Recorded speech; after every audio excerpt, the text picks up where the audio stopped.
No one's going to make a fool out of me.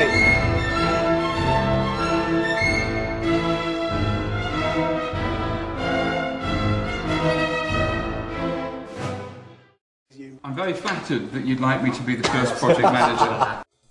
Ben Stanberry has a master's degree in law and worked previously as an IT consultant. Ben has since appeared on the back of milk cartons, shortly later being found as a corpse in a park local to his home. You did a bad job as a project manager.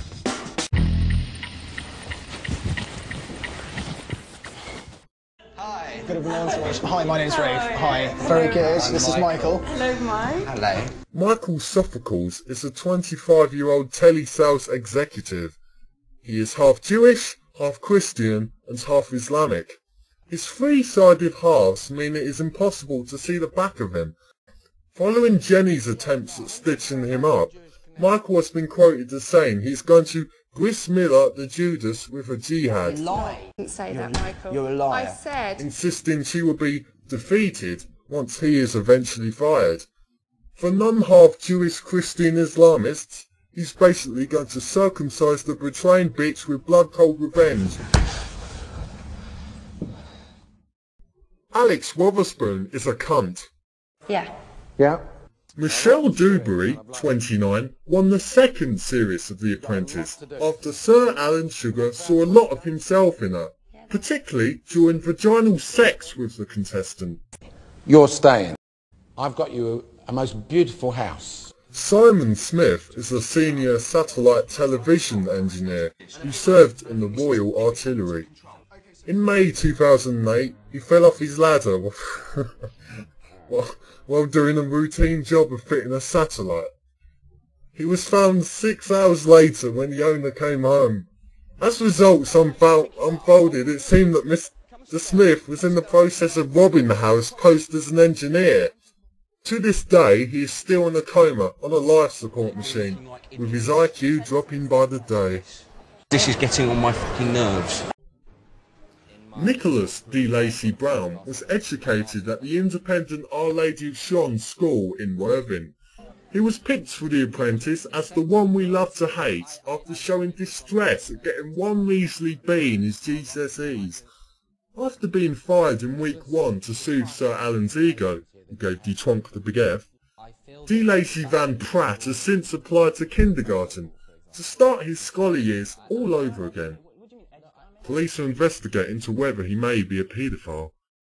Lacey was last seen insulting some queuing middle-class bus passengers from the safety of his sports car, yelling at them to "have your change ready, losers." Oh, fuck. Is Lucinda. Copy pictures at this one. Print the pictures. Lucinda Ledgerwood, 31, is a risk manager from Edinburgh.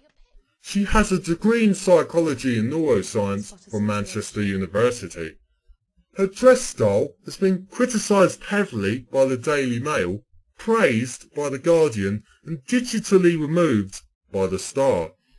After The Apprentice, she suffered a stroke when she tied one of her trademark scarves too tight around her neck and is now in a wheelchair. Sleep when you're dead. Live the dream. Simon Ambrose was educated at the independent Westminster School and was the winner of Series 3. Since working for Sir Alan Sugar, Simon has been severely bullied by his staff and workers. He reported that Nick Hewer threw a hole puncher at him for a bet. Simon Ambrose was found dead after he jumped out of the 499th floor of the Amstrad building. Sir Alan commented on the death, saying, "I would have fired him. I especially said 500 or over." The ghost of Simon Ambrose is said to appear whenever Sir Alan fires a candidate. Lindy Gaza, 22, is a business liaison manager with an NVQ in customer services. Born in Manchester of Zimbabwean father and a South African mother. She has a Porsche and is considerably richer than you after saving all her 2p coins and pocket money from the age of 4 as a boorishly cautious and forward-looking child. You two are selling, you've got the money. Okay, looks like we're Team Alpha. Excellent. Jennifer Maguire is a 27-year-old marketing consultant originally from Dublin, who says that when she ran an office, she made 60,000 in 6 months with no training, and describes herself as one of the top 10 saleswomen in Europe. Jennifer was traded with a contestant from the American series of The Apprentice, being swapped overnight to awake in a boardroom with a man with a walnut whip for a haircut instead of a grizzled-faced old Jew. Where the hell did Jenny come from? What the hell? Where did Jenny come? What did Jenny do? Jenny is You hit us from, I mean, that was really a blindside. Kind of a fall-guy situation developing, right? Yeah, fall guy. yeah. Jenny is a wonderful person, and No, that's before the kill, right? No, it's My concern is, you know, are you going to be any good for my business? No, not necessarily. You were the one who was the most delinquent on this team. I say it as a joke sometimes. I used to work at MG Rover. Oh, did you? Yeah. Samuel Judah has a degree in media, which he patiently waited to download off a degree bootleg site towards the end of his term at university, which he turned up for a couple times. Judah is actually Alan Sugar's Rips Levi's wearing younger brother, who is generally a slovenly car salesman if he gets up for it. His stark disresemblance from his older brother just goes to show how parallel universes really do occur in real life. Due to the fact that Sugar had a name transplant to get away from his Jewish family name of Judah entirely because of his brother, the two have remained separate until the unexpected meet-up on the show, which was deviously planned by the BBC. Since Judah was fired, You're fired. he has been spotted relapsing at a Tesco car park further up north from the one he usually uses to wheel spin around with fellow young wasters and glittered up Novas.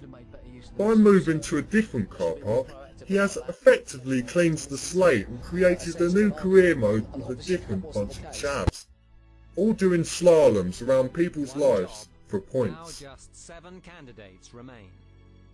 Sir Alan's search for his apprentice continues.